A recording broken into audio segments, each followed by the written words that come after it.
Both Pakistan and India are celebrating 75 years of independence this week. In 1947, at the end of decades of British rule in India, the country was partitioned, creating two independent nations, Muslim-majority Pakistan and Hindu-majority India. In the years that followed, both have grown economically and in global influence. They've also become nuclear powers and adversaries. Here's our Pakistan correspondent Pumza Filani in Islamabad. The flags are flying high. Pakistan is 75 years old. The country's influence and importance have grown, especially where counter-terrorism is concerned. It's an ambitious middle power, but right now is facing an economic crisis. 75 years on, Pakistan is barely staying afloat. Its economy is in shambles. Officials here are awaiting another loan from the International Monetary Fund, hoping to use that as their recovery plan. In the meantime, though, here in Islamabad, people say life has become hard. We say to this government, please make the prices low so a normal human being can survive, can breathe. You know, they cannot breathe.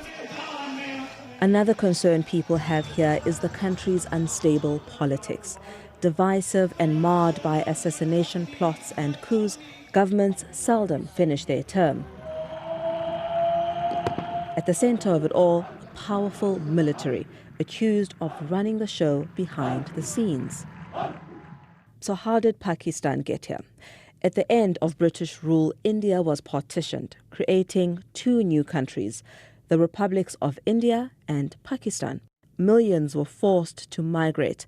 On both sides, people were separated from their families. They fled on foot and on trains as Hindus and Muslims clashed. Around 2 million people died. Yeah. Niaz Irfan was a young boy when he escaped with his father. And India. At 91, he vividly remembers the bloodshed as communities turned on one another, but says it's time for peace.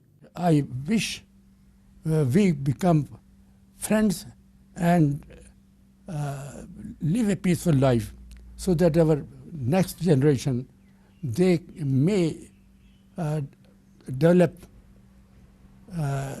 their potentialities. Relations between the two neighbors are so frosty that even travel is difficult. Visas are hard to come by for citizens on both sides, and there aren't even direct flights. One way the two nations have tried to smooth ties is through so-called cricket diplomacy.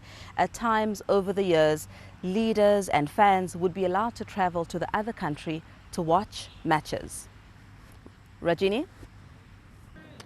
Here in India, another cricket-crazy nation, sport has been a connector with Pakistan. But it extends beyond that to culture, food, film, music and arts. But it's the contrast between these South Asian siblings which have also defined their relationship. Rivals, not just on the pitch. The two nations have even fought wars against each other. As Indians raise their flag to mark their 75th year, this country, once colonised, is now confident. Courted by the world as a counter to China, India has one of the fastest growing economies. The wheel at the centre of the flag represents constant progress. Abdul Ghafar's been making these for almost as long as independent India's existed. 75 years ago, we were considered a small and insignificant country.